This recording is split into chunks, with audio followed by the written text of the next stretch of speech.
Hello learners, welcome to my YouTube channel to the point learning. आज मैं आपके साथ क्लास 12 बिजनेस स्टडी के थ्योरी क्वेश्चन सीरीज का चैप्टर 3 डिस्कस करने जा रही हूँ, जो कि है आपका बिजनेस एनवायरनमेंट। इससे पहले मैंने चैप्टर 1 और 2 के थ्योरी बेस्ड क्वेश्चंस डिस्कस किए हैं, तो अगर आपने वो वीडियोस नहीं देखे हैं तो आपको इसी वीडियो के डिस्क्रिप्शन बॉक्स में उनका लिंक मिल जाएगा। आप वहां क्लिक करके उस वीडियो को जरूर देखिएगा।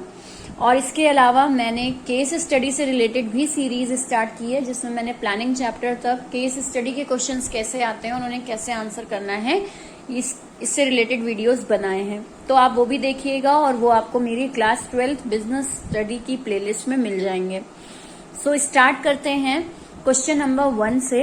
ये क्वेश्चंस जो हैं ये आपके थ्योरी बेस्ड क्वेश्चंस हैं, यानी कि अगर हर चैप्टर से थ्योरी क्वेश्चंस हैं तो कौन कौन सा टॉपिक ऐसा है जो थ्योरी पार्ट्स को कवर कर सकता है और उसका आंसर आपको कितने मार्क्स में कितना देना है, ये आइडिया आपको यहाँ इस वीडियो से मिल जाएगा।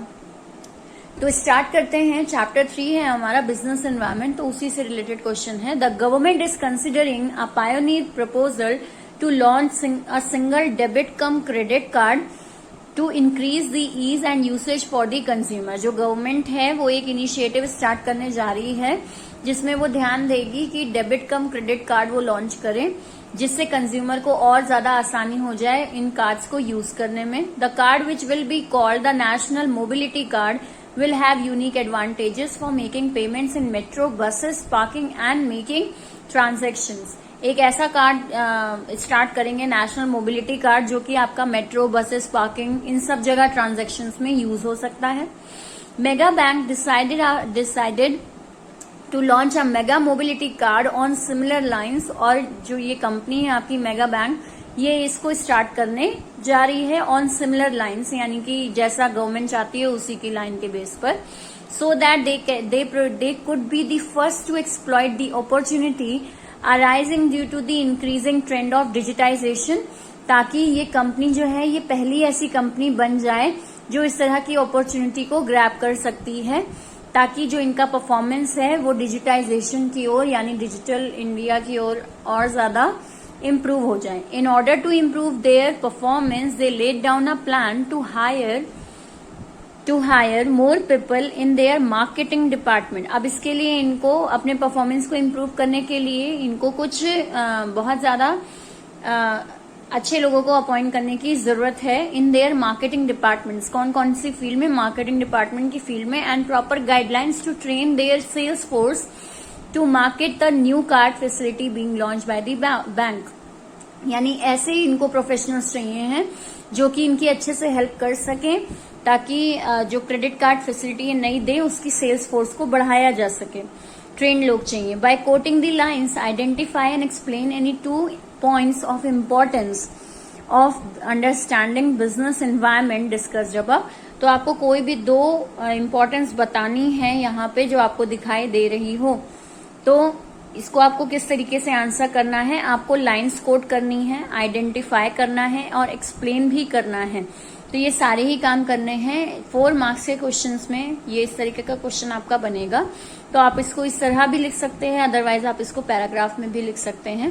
जैसे यहाँ पे लाइन दे रखी है और यहाँ पे कौन सा पॉइंट है और उस पॉइंट को एक्सप्लेन भी कर रखा है। तो जो पॉइंट है यहाँ पे हाईलाइट हो रहा है हमारा, help to identify opportunity and getting the early mover advantage. तो ये पहली कंपनी है मेगा बैंक, जो कि इस अपॉर्चुनिटी को ग्रैब करने वाला है। तो इसलिए आपका ये इंपॉर्टेंस यहाँ पे शो हो रहा है। और किस लाइन से शो हो रहा है?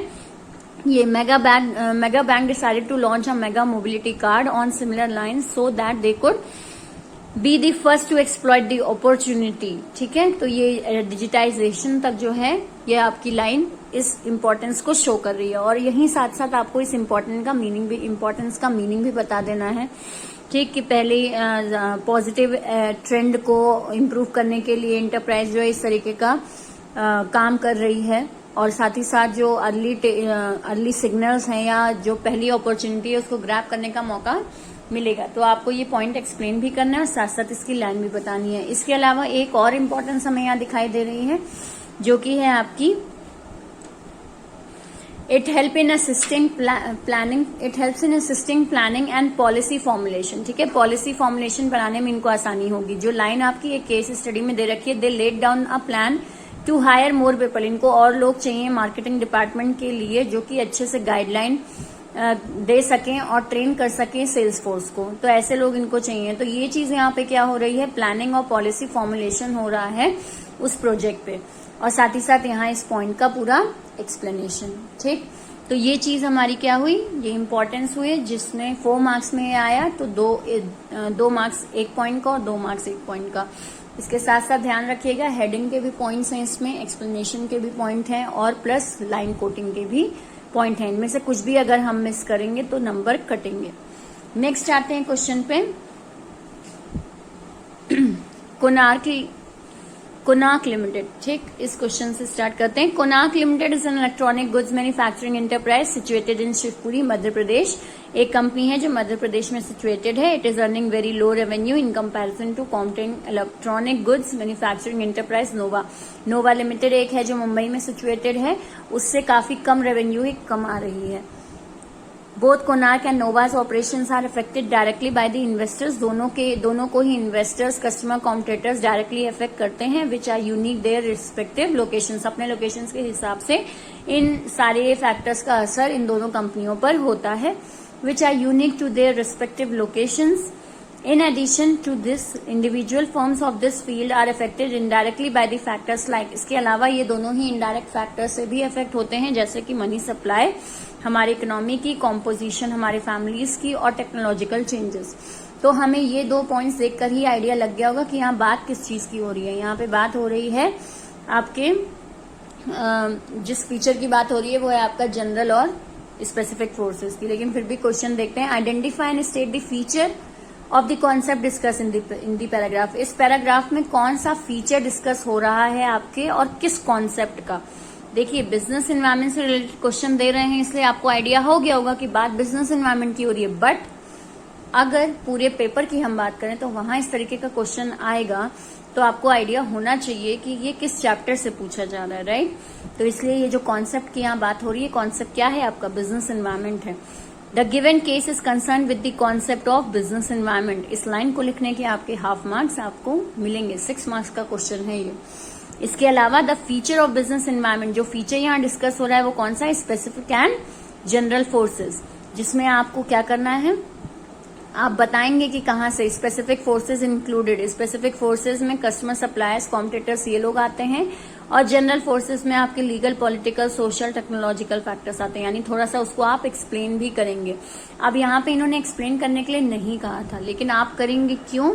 क्योंकि 6 मार्क्स का क्वेश्चन है। ठीक है, 6 मार्क्स क्वेश्चंस के जो आंसर्स होते हैं वो अपने आप में कंप्लीट होते हैं। चाहे हमसे कुछ कहा जा रहा है चाहे नहीं, हमें उसे पूरा एक्सप्लेनेटरी मैनर में आंसर देना ही देना है। दूसरी हम बात करते हैं। नेक्स्ट क्वेश्चन यहाँ पे पूछा गया है, also state any 4 points of importance in this concept. आपको कोई भी इम्पोर्टेंस बतानी है उस कॉन्सेप्ट की जो आप ऊपर आंसर दे रहे हो। तो हम कॉन्सेप्ट कौन सा दे रहे हैं, बिजनेस एनवायरनमेंट। उसकी कोई भी पॉइंट्स आपको 4 पॉइंट बता देने हैं। तो जब एनी लिखा है तो कोई दिक्कत नहीं है, कोई केस स्टडी से नहीं ढूंढना आपको। आपके दिमाग में जो 4 पॉइंट हो वो आप लिखेंगे। जैसे यहाँ पे क्या है, it help the firm to identify threats and early warning signals, इसको एक्सप्लेन कर दिया है। इसके अलावा नेक्स्ट है आपका help in tap in useful resources, then it help in coping with rapid changes, और it help in assisting planning and policy formulations. तो इन पॉइंट्स को 4 पॉइंट्स लेकर उनको अच्छे से एक्सप्लेन कर दिया गया है। तो ये इस तरीके से आपका 6 मार्क्स का क्वेश्चन बनेगा। 4 पॉइंट जो ये आपने एक्सप्लेन किए हैं ये 4 मार्क्स के, और आपने यहाँ पे जो एक्सप्लेनेशन दिया है वो 2 मार्क्स का। तो इस तरीके से टोटल मिला के आपके 6 मार्क्स का क्वेश्चन रेडी है। इसके बाद आते हैं नेक्स्ट क्वेश्चन की बात करें तो नेक्स्ट क्वेश्चन हमारा बिल्कुल थ्योरी बेस ही है, और थ्योरी बेस में ये डायरेक्ट क्वेश्चन है। इसमें कोई केस स्टडी से रिलेटेड कॉन्सेप्ट्स नहीं दिए हैं हमें। Discuss any 4 dimensions of business environment. कोई भी 4 डायमेंशन जो है बिजनेस एनवायरनमेंट की उन्हें एक्सप्लेन कीजिए। हम सब जानते हैं 5 एनवायरनमेंट होती है, उनमें से कोई भी 4 आपको एक्सप्लेन कर देनी है। 6 मार्क्स कैरी ऑन हो जाएंगे। Economic environment, social environment, technological environment, political environment, और इसके अलावा लीगल एनवायरनमेंट। तो इनमें से आप कोई भी एनवायरनमेंट एक्सप्लेन कर सकते हो। तो 6 मार्क्स का क्वेश्चन आपका कंप्लीट। देन आते हैं दूसरा ही इसका दे रखा है, discuss the impact of government policy changes on business and industry, यानी गवर्नमेंट पॉलिसी का इफेक्ट क्या पड़ेगा। तो ये जो टॉपिक है ये आपके कोर्स में नहीं है, ठीक है, तो इसको अवॉइड करिए, ये आपके कोर्स में नहीं है। आपको ग्लोबलाइजेशन, प्राइवेटाइजेशन और इन सारी चीजों के बारे में, लिबरलाइजेशन, इन सारी चीजों के बारे में नहीं पढ़ना है, तो ये आपके कोर्स में नहीं है। बाकी एक बात समझिएगा कि आपके एग्जाम में जो ये और वाले क्वेश्चन दे रखे होते हैं, ऊपर जिस चैप्टर से क्वेश्चन पूछा है और में भी उसी चैप्टर से रिलेटेड क्वेश्चन आता है। ये मेनली हम देखा है मैंने पैटर्न्स में कि कभी डिफरेंट नहीं होता, और में जो यहाँ क्वेश्चन पूछा है जिस चैप्टर से, वही चैप्टर का क्वेश्चन आपके ऑप्शन में भी पूछा जाता है। तो ये आपके लिए एक आसानी है कि अगर आपको दोनों में से कोई एक क्वेश्चन समझ में आ गया है कि हाँ ये इस चैप्टर से है, तो दूसरा भी आप ऑटोमेटिकली आइडिया लगा सकते हैं कि ये कहाँ से दे रखा है, उसी चैप्टर से दे रखा है। देन आते हैं नेक्स्ट, बात करते हैं क्वेश्चन की। तो नेक्स्ट में थोड़ा सा केस स्टडी हमारा कवर हुआ है। The government encourage foreign companies to invest in some sectors of retailing, ठीक है, गवर्नमेंट जो है वो इनकरेज कर रही है फॉरेन कंपनीज को कि वो यहाँ के रिटेलिंग सेक्टर्स में थोड़ा इन्वेस्टमेंट करें। The argument is customer can buy the product of these companies as their incomes are rising.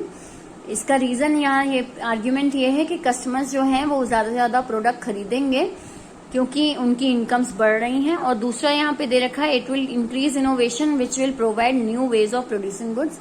दूसरा रीजन ये दे रखा है कि फॉरेन कंपनीज आएंगी तो वो इनोवेटिव टेक्नोलॉजीज लाएंगी जो कि हमारी प्रोड्यूसिंग को बढ़ाएगी। By quoting the lines from the above para, identify the different dimensions of business environment. तो यहाँ पे आपको लाइन कोट करते हुए बताना है कौन कौन सी डायमेंशंस यहाँ पे अफेक्ट कर रही हैं। तो 3 डायमेंशंस अफेक्ट कर रही हैं। 3 मार्क्स का क्वेश्चन है, 3 डायमेंशन अफेक्ट कर रही है, यानी 1-1 मार्क्स का आपका है 1-1 पॉइंट। यहाँ पॉलिटिकल एनवायरनमेंट अफेक्ट कर रहा है, पॉलिटिकल एनवायरनमेंट लिखने के आपको आधे नंबर मिलेंगे। और इसके अलावा जो लाइन आप हाईलाइट करेंगे, the government encourage foreign companies, foreign companies को इनकरेज किया जा रहा है, वो लाइन बताने के आपको 1 मार्क्स मिलेंगे, ठीक है। तो 1 मार्क्स हो गया आपका हेडिंग का और 1 मार्क्स आपका लाइन हाईलाइट करने का। उसी तरीके से यहाँ पे भी दूसरा है, इकोनॉमिक एनवायरनमेंट यहाँ अफेक्ट कर रहा है, तो उसमें भी इकोनॉमिक एनवायरनमेंट की लाइन आप बताएंगे, कस्टमर्स कैन परचेज, तो ये दोनों मिला के आपके 1 marks. Then again technological environment में भी हाफ मार्क्स हेडिंग के और हाफ मार्क्स लाइन हाईलाइट करने के। तो इस तरीके से आपका टोटल ओवरऑल 3 मार्क्स बनेगा। ध्यान रखिएगा, हेडिंग के हाफ मार्क्स और लाइन कोड्स के हाफ मार्क्स यहाँ पे अलॉट हुए हैं, तो 3 मार्क्स के क्वेश्चन में ये बना है। देन इसके बाद आते हैं नेक्स्ट क्वेश्चन की ओर। नेक्स्ट क्वेश्चन हमारा केस स्टडी बेस अगेन है। Mahindra Agro Limited started a new venture of distribution of harmful and chemical fertilizers free vegetables। एक कंपनी है, उन्होंने केमिकल फ्री वेजिटेबल्स डिस्ट्रीब्यूट करने के लिए एक वेंचर के साथ स्टार्ट किया है, यानी किसी के साथ उन्होंने पार्टनरशिप टाइप का किया है। They conducted a survey to find out consumer preferences for such vegetables. पहले इन्होंने एक सर्वे ऑर्गेनाइज किया जो कि कंज्यूमर प्रेफरेंस को दिखाएगा कि उन्हें कैसे वेजिटेबल्स चाहिए हैं। They found that most of the consumers were concerned about the harmful chemicals being used in growing the vegetables।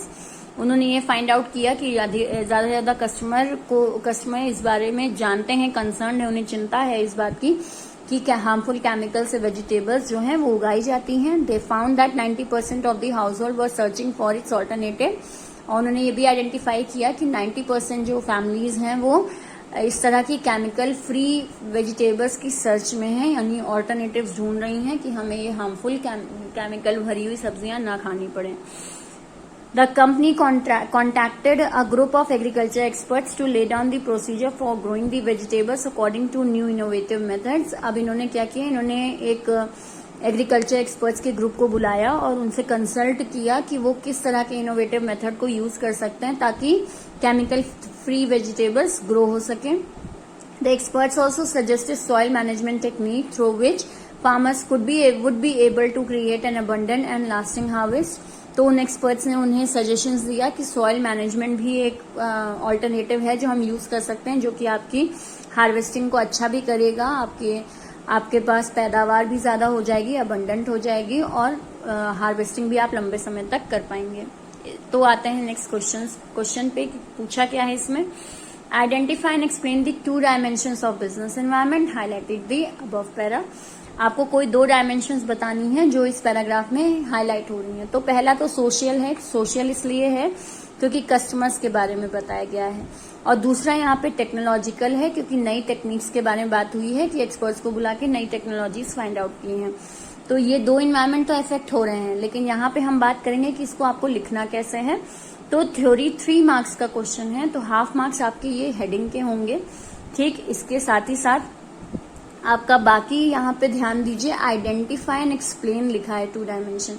तो यहाँ आपको लाइन कोट नहीं करनी है, आपको क्या करना है, आपको हेडिंग लिख के एक्सप्लेनेशन देना है, यानी सोशल एनवायरनमेंट को एक्सप्लेन कर देना है। उसी तरीके से यहाँ टेक्नोलॉजिकल एनवायरनमेंट को एक्सप्लेन कर देना है। तो ये तब आपका ये एक पॉइंट आपका 1.5 मार्क्स का, ये एक पॉइंट आपका 1.5 मार्क्स का, जिसमें 5 हाफ मार्क्स जो हैं वो इस हेडिंग के हैं और 1 मार्क्स आपके इस एक्सप्लेनेशन के हैं। तो इस तरीके से आपके मार्क्स डिस्ट्रीब्यूट हैं 3 मार्क्स इस क्वेश्चन में। तो ये आज आपका टोटल पूरा क्वेश्चन डिस्कशन हुआ related to chapter 3। I hope आपको इतने क्वेश्चंस कैसे करने हैं आंसर उनके क्लियर हो गया होगा।